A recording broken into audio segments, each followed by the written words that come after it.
Mon fiancé voulait que je porte la robe de mariée démodée de sa mère, et quand j'ai refusé, il m'a giflé. Mais maintenant, il est libre d'épouser sa maman à la place. Vous savez, je pensais vraiment avoir ma vie bien en ordre à 26 ans. J'étais fiancé à un homme avec qui je sortais depuis 5 ans, il a 27 ans, et je croyais sincèrement que nous étions amoureux. Quelle blague cela s'est avéré être. Je n'arrive pas à croire à quel point j'étais aveugle face à tous les signaux d'alerte, mais n'est-ce pas toujours comme ça? Nous voyons ce que nous voulons voir, surtout quand nous sommes désespérés de croire en un conte de fées. Nous nous sommes fiancés en février 2023 et, naïf comme j'étais, j'ai commencé à rêver à notre mariage parfait. Nous avons fixé la date pour mars de l'année suivante, en pensant que ce serait romantique de nous marier à l'anniversaire du jour de notre rencontre. Mon Dieu, je ne peux pas croire à quel point j'étais stupide. J'ai passé d'innombrables nuits à imaginer à quel point notre vie ensemble serait parfaite. En mai 2023, nous avons commencé à planifier cette mascarade de mariage. J'ai mis tout mon cœur dans chaque détail, choisissant un thème bleu clair et blanc que je trouvais parfait pour un mariage de printemps. J'ai passé des heures interminables à faire défiler Pinterest, à créer des tableaux d'inspiration et à discuter d'idées avec mon soi-disant fiancé. J'aurais dû savoir que quelque chose n'allait pas quand il montrait à peine d'intérêt pour la planification. Mais non, je lui ai trouvé des excuses, me disant qu'il était simplement occupé par son travail. Je me souviens être resté debout tard, nuit après nuit, à rechercher des lieux, des traiteurs, des fleuristes, tout ce qu'il faut pour rendre un mariage parfait. J'étais tellement excité, pleine d'espoir et d'amour. Je lui envoyais des liens et des idées, et il répondait par des textos d'un seul mot ou des commentaires vagues du style « ça a l'air bien ». À l'époque, je pensais qu'il me laissait simplement vivre mon moment, me permettant de planifier le mariage de mes rêves. Maintenant, je réalise qu'il s'en fichait complètement. Il était probablement trop occupé à envoyer des messages à sa mère sur chaque petite décision. Je pense qu'il est important de mentionner que mon ex-fiancé, oui, vous avez bien lu, est enfant unique. À l'époque, je ne savais pas que je m'engageais à épouser un fils à maman qui mettrait toujours les souhaits de sa mère avant les miens. La façon dont il l'appelait tous les jours, parfois plusieurs fois par jour, pour la consulter sur chaque décision, de la voiture à acheter jusqu'à ce qu'on devait manger au dîner, me semblait au début mignonne, une preuve de son attachement à la famille. Mais c'était une grave erreur. Il y a quelques semaines, je suis allé faire du shopping pour une robe avec ma mère et ma sœur. C'était censé être une journée spéciale, un souvenir que je chérirais pour toujours. Nous avons visité plusieurs boutiques, essayant robe après robe. Dans le dernier magasin que nous avons visité, je l'ai vue, la robe parfaite. Élégante, magnifique, et elle me faisait sentir comme une princesse. Elle avait juste besoin de quelques ajustements pour m'aller parfaitement. Je me souviens de moi, debout devant le miroir, les larmes aux yeux, tandis que ma mère et ma sœur s'extasiaient sur à quel point j'étais éblouissante. Pendant un moment, un bref, éclatant moment, tout semblait parfait. Je me sentais comme la mariée dont j'avais toujours rêvé. Ravi de ma trouvaille, j'ai envoyé des photos à mon fiancé. Il a répondu en disant qu'elle était magnifique, et je me sentais au sommet du monde. J'aurais dû savoir qu'il irait directement montrer ses photos à sa mère, cherchant son approbation comme un enfant exhibant son carnet de notes. C'est là que tout s'est effondré. Ma future belle-mère, ou devrais-je dire, la femme qui aurait été ma belle-mère si son fils n'était pas un fils à maman sans colonne vertébrale, a vu la robe et a apparemment perdu la tête. Elle m'a immédiatement appelé, mais comme j'étais encore dehors avec ma mère et ma sœur, j'ai ignoré l'appel. Je pensais que je rappellerais plus tard, en imaginant peut-être qu'elle était simplement excitée de voir la robe que j'avais choisie. Quand je suis rentré chez moi, où je vivais avec mon fiancé, elle était déjà là, m'attendant. Elle s'était introduite, probablement en utilisant le double des clés que nous lui avions naïvement données, pour les urgences, et était assise là comme si elle était chez elle. Je me souviens être rentré, toujours sur mon petit nuage après avoir trouvé ma robe de rêve, pour voir ce bonheur s'effondrer en un instant en voyant son visage plein de dégoût. Dès que j'ai franchi la porte, elle a bondi. Elle s'est levée du canapé et a commencé à m'accuser d'être une menteuse. Selon elle, j'avais promis de porter sa robe de mariée, sa robe ancienne, démodée, probablement rongée par les mythes. Une promesse que je n'avais jamais faite. Tout ce à quoi je pouvais penser, c'était « Où est mon fiancé ? Pourquoi n'est-il pas là pour me défendre ?» J'étais complètement prise de court. Cette femme, que je pensais m'apprécier, pour qui je m'étais plié en 4 pendant 5 longues années, me traitait maintenant de menteuse dans ma propre maison. C'était sa façon de me remercier, m'attaquer pour une robe que je n'avais jamais promis de porter. Je lui ai dit, aussi calmement que possible, que je n'avais jamais fait une telle promesse. Mais l'a-t-elle écouté ? Bien sûr que non. Au lieu de cela, elle a commencé à crier, sa voix devenant de plus en plus forte et aiguë à chaque mot. Elle m'a traité de menteuse encore et encore, disant que je ne méritais pas d'épouser son précieux fils, comme si elle me faisait une faveur en m'acceptant dans sa famille dysfonctionnelle. J'étais tellement choqué que je ne pouvais même pas formuler une réponse cohérente. J'ai simplement fait demi-tour et je suis allé dans ma chambre. Je pouvais encore l'entendre hurler à travers la porte fermée. Après ce qui m'a semblé une éternité, j'ai entendu la porte d'entrée claquer. Mon fiancé, si on peut encore l'appeler ainsi, est entré dans la chambre quelques minutes plus tard. Il a eu le culot de me demander ce qui s'était passé, comme s'il n'avait pas entendu la crise de sa mère d'où qu'il se soit caché pendant son éclat de colère.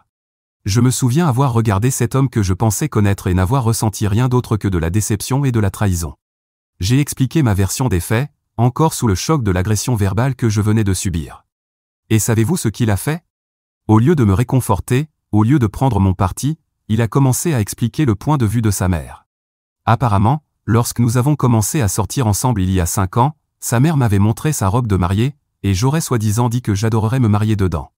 Permettez-moi de vous dire que je n'ai absolument aucun souvenir d'avoir dit quoi que ce soit de ce genre.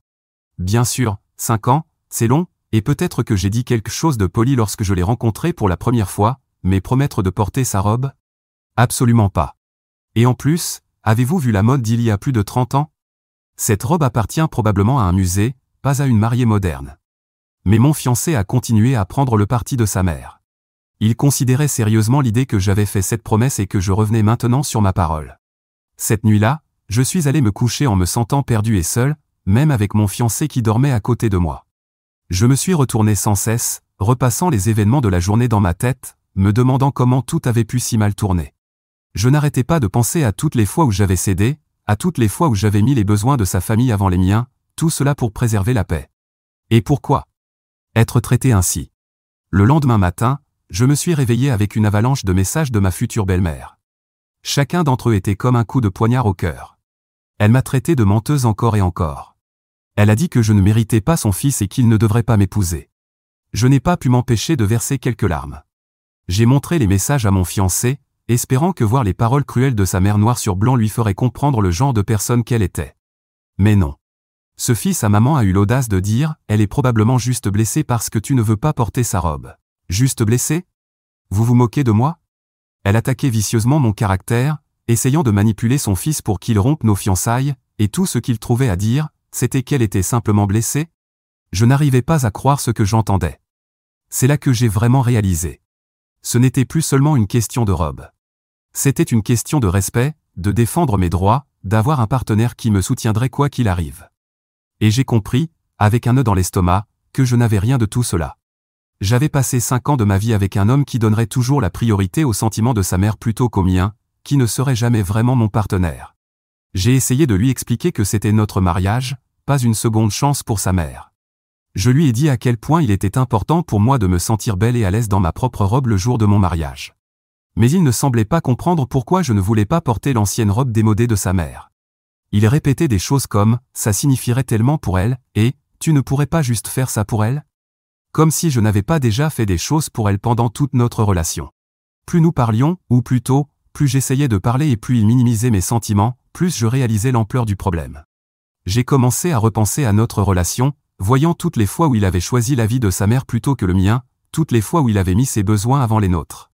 Comment avais-je pu être aussi aveugle? J'ai proposé des compromis, peut-être que je pourrais porter un bijou à elle ou intégrer de la dentelle de sa robe dans mon voile, mais non, pour eux, c'était tout ou rien. Soit je portais la robe entière, soit j'étais une menteuse ingrate qui brisait des promesses. Ma future belle-mère a continué à m'appeler et à m'envoyer des messages, essayant de me faire culpabiliser et m'insultant ouvertement. Mon fiancé n'a rien fait pour l'arrêter. En fait, il semblait même se ranger de plus en plus à son côté. J'ai essayé de tenir bon. Je leur ai rappelé que c'était aussi mon mariage, que j'avais aussi le droit de décider de ce que je voulais porter, mais ils n'écoutaient pas. Ils agissaient comme si j'étais celle qui était déraisonnable, comme si j'étais celle qui causait des problèmes. Ils m'ont fait sentir comme si j'étais folle de vouloir porter ma propre robe le jour de mon mariage. Alors, suis-je la méchante pour ne pas vouloir porter la robe de ma belle-mère? Mise à jour 1. Vous ne croirez jamais le cirque qu'est devenu ma vie. Après le désastre avec ma future belle-mère, j'ai décidé qu'il était temps d'avoir une conversation sérieuse avec mon soi-disant fiancé. Comme prévu, gérer un fil à maman sans colonne vertébrale, incapable de couper le cordon ombilical, a été aussi frustrant que ça en a l'air. J'ai dû attendre qu'il trouve du temps pour moi parce qu'apparemment, les sentiments de sa précieuse maman sont plus importants que ceux de sa future femme. Quand j'ai enfin pu lui parler, j'ai abordé l'évidence que je voulais porter ma propre robe à mon mariage. Vous savez, comme toute mariée normale le ferait. Mais devinez ce que cet homme sans vergogne m'a dit? Il a eu l'audace de me dire que les mariages sont aussi pour les parents. Je suis désolé, mais la dernière fois que j'ai vérifié, je ne prévoyais pas d'épouser toute son arbre généalogique. Je n'avais pas réalisé qu'en acceptant sa demande, je m'engageais dans une relation polyamoureuse avec lui et sa mère. D'une manière ou d'une autre, j'ai réussi à rester calme, je ne sais pas comment, et j'ai expliqué aussi rationnellement que possible que, à moins que sa mère ne paie tout le mariage, c'était notre mariage, pas le sien.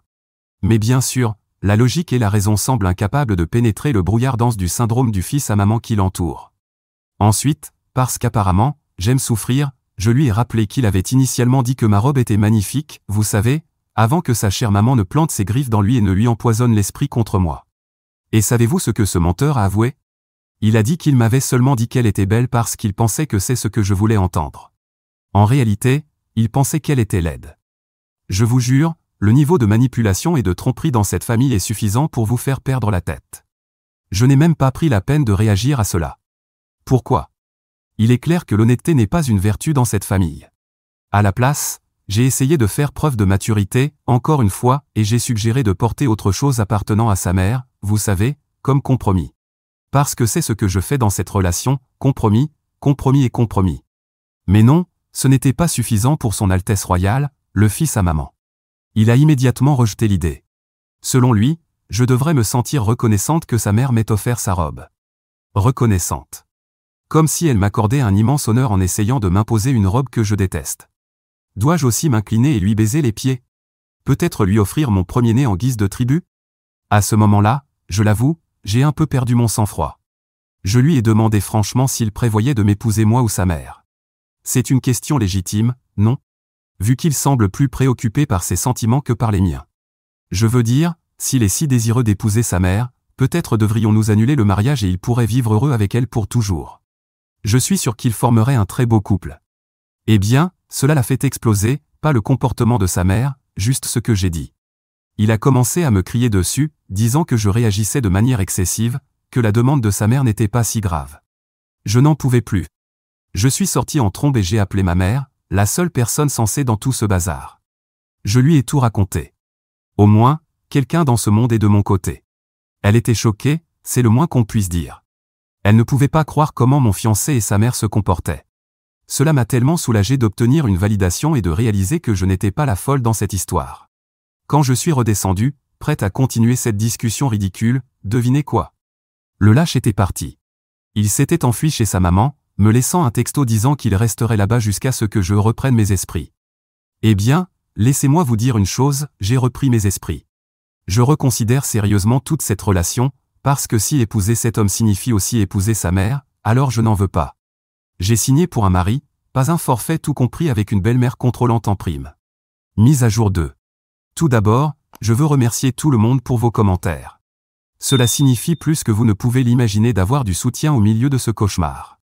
J'ai parlé à ma mère à nouveau, et elle a confirmé ce que je savais déjà, mon fiancé agit comme un fils à maman immature et sans colonne vertébrale, totalement sous l'emprise de sa mère. Alors hier, la reine abeille, ma future belle-mère, m'a appelé. Elle a dit qu'il fallait qu'on parle, et bêtement, j'ai accepté. J'aurais dû savoir qu'attendre une conversation rationnelle de cette femme était une perte de temps. C'est comme attendre qu'un requin devienne végétarien, ce n'est pas dans sa nature. Elle a commencé par m'accuser d'avoir rompu une promesse, je précise, que je n'ai jamais faite. Elle a eu l'audace de dire qu'elle était blessée par mes actions. Blessée, comme si elle était la victime dans tout ça. Avant que je puisse me défendre, elle a magnanimement déclaré qu'elle était prête à me pardonner si je portais sa robe. Comme c'est généreux, non? Je devrais probablement lui construire un autel ou quelque chose pour montrer ma gratitude éternelle pour son pardon. J'ai immédiatement mis fin à cette idée. Je lui ai dit, sans détour, que c'était mon jour et que je porterais ce que je voulais. Puis, parce qu'apparemment, je suis masochiste, j'ai proposé de porter autre chose lui appartenant. Mais non, ce n'était pas suffisant pour Sa Majesté. C'était sa robe ou rien. Je suis surprise qu'elle n'ait pas exigé que je change légalement mon nom en celui du sien pendant qu'on y était. Peut-être devrais-je la laisser marcher dans l'allée à ma place. Encore une fois, j'ai essayé d'expliquer que je ne me sentais pas à l'aise de porter sa robe, que je n'avais jamais promis de la porter, et qu'elle me confondait peut-être avec une des ex-petites amies de mon fiancé. Parce que, soyons honnêtes, dans son esprit, nous sommes probablement toutes interchangeables, juste des femmes sans visage amenées à lui donner ses précieux petits-enfants. Eh bien, cela l'a fait exploser. Elle m'a traité de menteuse, d'indigne, et, le plus étonnant, de sorcière. Si je suis une sorcière, alors qu'est-ce que cela fait d'elle? Un monstre venu des profondeurs? Je n'en pouvais plus. J'ai raccroché et bloqué son numéro. Adieu et bon débarras, comme on dit. Mais non, ça ne s'est pas arrêté là. Mon fiancé, toujours aussi lâche, a eu l'audace de m'envoyer un texto pour dire qu'il n'était pas juste de crier sur sa précieuse maman à propos de la robe. Apparemment, dans sa réalité tordue, c'est moi qui ai explosé. Il ne se souciait pas du fait que sa mère m'ait insulté et ait agi comme une folle. Dans son monde, maman n'a jamais tort, et je ne suis que la méchante tentatrice essayant de lui voler son bébé. Je lui ai demandé de venir à notre maison pour qu'on puisse parler de tout ça en face à face, mais devinez quoi? Il a refusé, disant qu'il viendrait demain. Me voilà donc, à attendre que ce grand enfant trouve le courage de me faire face.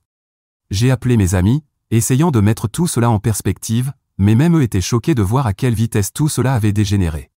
À la tombée de la nuit, je me suis retrouvée assise dans le noir, fixant ma bague de fiançailles. Elle ne ressemblait plus à un symbole d'amour et d'engagement. Elle ressemblait plutôt à une chaîne, me liant à un futur que je n'étais plus sûr de vouloir. Je l'ai retirée et posée sur la table de chevet. Pour la première fois depuis le début de ce désastre, je me suis autorisé à envisager sérieusement la possibilité que ces fiançailles n'aboutissent pas à un mariage. Mise à jour 3. Le jour du jugement est enfin arrivé. Mon fiancé a finalement décidé de se montrer à notre maison. Je n'ai pas perdu de temps, je lui ai reproché son comportement infantile, à quel point j'étais en colère contre lui et sa mère, et le fait qu'il essaie de me forcer à porter cette horrible robe. Il a essayé de m'interrompre, probablement pour se défendre, mais je ne l'ai pas laissé faire.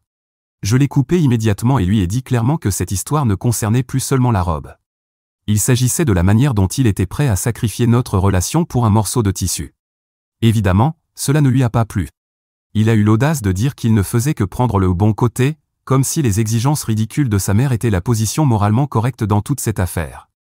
J'avais envie de lui demander s'il avait laissé son cerveau chez sa mère avec sa colonne vertébrale, mais je me suis retenu.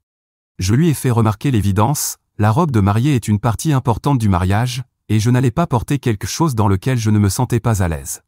Je lui ai également rappelé que si nous devions vraiment nous marier, et à ce stade, c'était un gros aussi, il devait me soutenir, moi, et non pas sa chère maman. Et c'est là que tout est parti en vrille. Il est devenu furieux parce que j'ai dit si nous nous marions au lieu de quand nous nous marierons. Il a commencé à crier, disant que j'allais annuler notre mariage à cause d'une stupide robe et que tout cela devait être une blague. Laissez-moi vous dire, la seule blague ici, c'est son comportement. Je suis resté ferme et je lui ai dit que toute cette situation me faisait sérieusement douter de vouloir même l'épouser. Et, vous savez quoi? C'est le cas. Parce que si c'est comme ça qu'il agit maintenant, comment se comportera-t-il une fois que nous serons mariés? Fidèle à lui-même, il a essayé de fuir encore une fois. C'est son mouvement préféré face à toute confrontation. Mais je n'allais pas le laisser s'échapper cette fois. Je l'ai suivi, lui disant qu'il devait me parler ou que je mettais fin à la relation sur le champ. Et c'est là que c'est arrivé.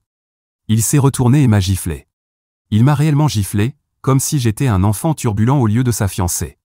Je suis resté là, choqué, tandis qu'il claquait la porte et retournait chez sa maman. Le bruit de cette gifle a résonné dans mes oreilles longtemps après son départ. Je ne pouvais pas croire qu'on en soit arrivé là. L'homme que j'aimais, l'homme que je pensais connaître, avait levé la main sur moi. Et tout ça pour une robe. Pour les sentiments de sa mère. À ce moment-là, tout est devenu limpide. Ce n'était pas de l'amour. Ce n'était pas un partenariat. C'était de l'abus, pur et simple. J'ai appelé ma sœur, qui est venue immédiatement. Elle m'a aidé à faire une valise, je ne pouvais pas rester une nuit de plus dans cette maison. Et cela a scellé les choses. Il n'est absolument pas question que j'épouse ce fils à maman abusif. Je lui ai envoyé un texto juste après, lui disant que c'était fini. Pas de dispute, pas de seconde chance. Il a montré son vrai visage, et il est encore plus laid que la vieille robe de sa mère. Mise à jour 4. Ce matin, j'ai pris les choses en main. Je suis allé au commissariat pour demander une ordonnance restrictive. Il y aura bientôt une audience, et j'ai toutes les preuves nécessaires. J'ai pris des photos de la marque sur ma joue où il m'a giflé, et j'ai également des vidéos de lui entrant et sortant de la maison. Voyons comment il va essayer de se sortir de cette situation. Quant au mariage, j'ai décidé de transformer cette épreuve en opportunité. Je vais utiliser le lieu de la cérémonie pour organiser une fête d'anniversaire anticipée pour moi-même, et je vais partir en voyage de noces avec ma sœur. Au moins, je sais qu'elle sera toujours là pour moi. J'ai suivi un conseil trouvé dans les commentaires, je ne sais pas pourquoi j'ai écouté, et j'ai débloqué mon ex et sa mère. Grosse erreur. Sa mère a immédiatement commencé à m'envoyer une avalanche de messages. J'ai dû couper le son pour les deux afin de préserver ma santé mentale. Le venin dans ces messages était inimaginable. Elle m'a accusé d'avoir ruiné la vie de son fils, d'être une profiteuse, et de n'avoir jamais été à la hauteur pour son précieux bébé. J'ai envoyé un dernier message à mon ex, mettant officiellement fin à notre relation et lui disant exactement ce que je pensais de lui. Il a répondu par une série d'excuses pathétiques et a supplié d'être pardonné. On ne peut pas me gifler et ensuite demander une seconde chance. Ce sera probablement ma dernière mise à jour pour un moment. Merci encore pour votre soutien et vos commentaires. Cela me fait tellement de bien de savoir que je ne suis pas folle, que je ne suis pas celle qui a tort dans cette histoire. Mise à jour 5. J'ai reçu beaucoup de messages et de commentaires me demandant ce qui s'est passé après l'annulation du mariage, alors je vais prendre un moment pour répondre aux questions les plus fréquentes. Merci encore pour tout votre soutien durant cette période folle. Pour ceux qui se demandent comment mon ex a réagi à l'annulation du mariage, ce fut un vrai désastre, pour être honnête. Au début, il ne me croyait pas. Il répétait que je réagissais de façon excessive et que nous pouvions arranger les choses. Quand il a enfin compris que j'étais sérieuse, il a alterné entre me supplier de reconsidérer et des éclats de colère. Il a même essayé de me manipuler émotionnellement en disant que je brisais le cœur de sa mère. Même après tout ce qui s'était passé, il était encore plus préoccupé par les sentiments de sa mère que par les miens. Le pire, c'est quand il s'est présenté à mon appartement sans prévenir, en pleurant et en suppliant. J'ai dû menacer d'appeler la police pour qu'il parte. C'était épuisant émotionnellement, mais cela m'a confirmé que j'avais pris la bonne décision. En ce qui concerne les dépenses du mariage, ce fut une vraie galère, mais j'ai réussi à récupérer la plupart des fonds. Le lieu de la cérémonie a été assez compréhensif quand j'ai expliqué la situation. Ils m'ont permis de transférer le dépôt pour un autre événement, ma fête d'anniversaire. Le traiteur, lui, a été un peu plus difficile, mais nous avons réussi à trouver un accord pour un remboursement partiel. La plus grosse perte a probablement été la robe, car elle avait déjà été ajustée et le magasin a refusé de la reprendre. Je l'ai finalement donnée à une association qui offre des robes de mariée à des épouses de militaires. Au moins, quelque chose de positif est sorti de cette situation. Mon ex et moi avons un contact minimal, uniquement par l'intermédiaire de nos avocats. Après qu'il s'est présenté à mon appartement, j'ai obtenu une ordonnance restrictive. Au début, il a contesté, mais il a finalement accepté un accord de non-contact mutuel. C'est un soulagement de ne plus avoir à m'occuper directement de lui. Quant à sa mère, elle mène une véritable campagne de dénigrement, racontant à quiconque veut bien l'écouter que je suis une mariée égoïste et ingrate qui a brisé le cœur de son fils.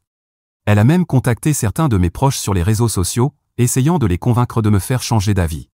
J'ai dû la bloquer partout. La bonne nouvelle, c'est que ma famille proche a été incroyablement solidaire. Mes parents étaient furieux de la façon dont j'ai été traité, surtout quand ils ont appris pour la gifle. Ils m'ont aidé à déménager de l'appartement que je partageais avec mon ex et m'ont même proposé de m'aider avec les frais juridiques si nécessaire. Mes amis étaient partagés. La plupart m'ont soutenu, mais certains pensaient que je faisais une erreur. Une amie a même suggéré que j'aurais dû porter la robe pour éviter les conflits. Autant dire que nous ne sommes plus aussi proches. Cette épreuve m'a vraiment montré qui sont mes vrais amis. La question délicate était celle de la bague. Cela a été toute une saga. Au début, j'ai essayé de la rendre à mon ex, mais il a refusé en disant que c'était un cadeau. Je ne me sentais pas bien de la garder, alors je l'ai vendue et j'ai donné l'argent à un refuge pour victimes de violences domestiques. Cela m'a semblé être une bonne façon de transformer quelque chose de négatif en quelque chose de positif. Emmener ma sœur en voyage de noces a été la meilleure décision que j'ai prise. Nous sommes allés à Bali, qui avait toujours été ma destination de rêve. Ce devait être un voyage romantique, mais c'est devenu une aventure extraordinaire entre sœurs. Nous avons fait du yoga, des randonnées, nous nous sommes détendus sur la plage et avons eu de profondes conversations sur la vie et les relations. C'était exactement ce dont j'avais besoin pour guérir et aller de l'avant. Toute cette expérience m'a tellement appris sur moi-même et sur ce que je veux chez un partenaire. Je prends le temps de me concentrer sur ma propre croissance et mon bonheur. J'ai commencé une thérapie pour surmonter le traumatisme émotionnel laissé par cette relation, et cela m'aide énormément. Quand je recommencerai à fréquenter quelqu'un, je serai beaucoup plus attentive aux signaux d'alarme et je n'ignorerai plus mes instincts. Et vous pouvez être sûr que je ferai très attention à la façon dont un partenaire potentiel interagit avec sa famille, surtout avec sa mère. Je ne regrette absolument pas d'avoir mis fin à ma relation avec mon ex-fiancé et sa mère. Soyons honnêtes, j'étais en train d'épouser les deux. Mise à jour 6. Je reviens parce que plusieurs personnes m'ont demandé des nouvelles de ma vie et si j'avais des informations sur mon ex et sa mère. Alors voilà. Pour commencer, je fréquente quelqu'un de nouveau, et la différence entre lui et mon ex est comme le jour et la nuit. Honnêtement, j'ai l'impression de me réveiller d'un cauchemar en trouvant quelqu'un qui comprend ce qu'est une relation saine. Premièrement, et c'est ce qui compte le plus pour moi après tout ce que j'ai vécu, il entretient une relation complètement normale avec sa mère. Il ne l'appelle pas plusieurs fois par jour ou pour chaque décision qu'il doit prendre dans la vie. En fait, il a trouvé l'équilibre parfait. Il l'appelle suffisamment pour entretenir une bonne relation, mais elle ne s'immisce pas dans tous les aspects de notre vie. Rien que cela, c'était un signe positif dès le départ. De plus, sa mère ne cherche pas à contrôler quoi que ce soit dans notre relation, elle est simplement heureuse de le voir heureux, et cela lui suffit. Aucun drapeau rouge, de quelque couleur que ce soit, juste une relation normale et saine. Parfois, je me surprends à réfléchir à quel point ma vie est incroyablement calme maintenant, comparée au chaos que je vivais avec mon ex. C'est étrange, mais je me rends compte que j'acceptais tellement de choses que je sais maintenant n'être absolument pas normales. Mon nouveau partenaire me respecte, me fait confiance, et nous prenons des décisions ensemble. Il n'y a ni manipulation, ni contrôle. La communication est claire, honnête, et surtout, respectueuse.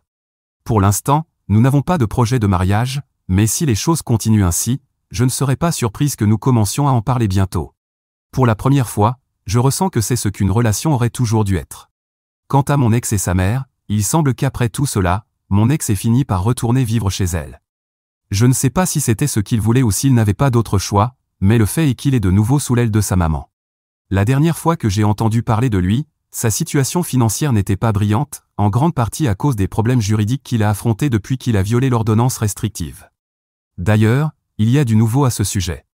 Pour ceux qui ne s'en souviennent pas, mon ex a une ordonnance restrictive qui l'empêche de m'approcher, ce qu'il a complètement ignoré en apprenant que je voyais quelqu'un de nouveau.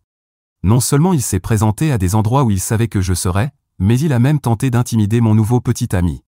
Lors d'une rencontre particulièrement désagréable, les choses ont dégénéré quand mon ex a décidé de frapper mon partenaire, probablement dans une tentative désespérée de réaffirmer une quelconque forme de pouvoir ou de contrôle sur la situation. Ce qu'il ne s'attendait pas à voir, c'est que mon nouveau copain ne se laisse pas intimider facilement. Bien que mon ex ait frappé en premier, c'est lui qui a fini par recevoir un bon coup en retour. Et il n'a pas seulement été frappé par mon copain, mais peu de temps après, la police est également intervenue parce qu'il avait évidemment violé l'ordonnance restrictive en se présentant. Il a été arrêté sur le champ. Après toutes les dépenses légales qu'il a dû assumer, il a dû retourner vivre chez sa mère. Bien que la raison officielle soit financière, je soupçonne que c'est exactement ce qu'il voulait depuis le début. Cela semble être une excuse parfaite pour être à nouveau sous son contrôle total.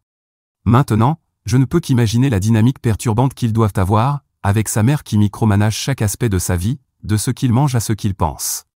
En résumé, ma vie est bien meilleure maintenant.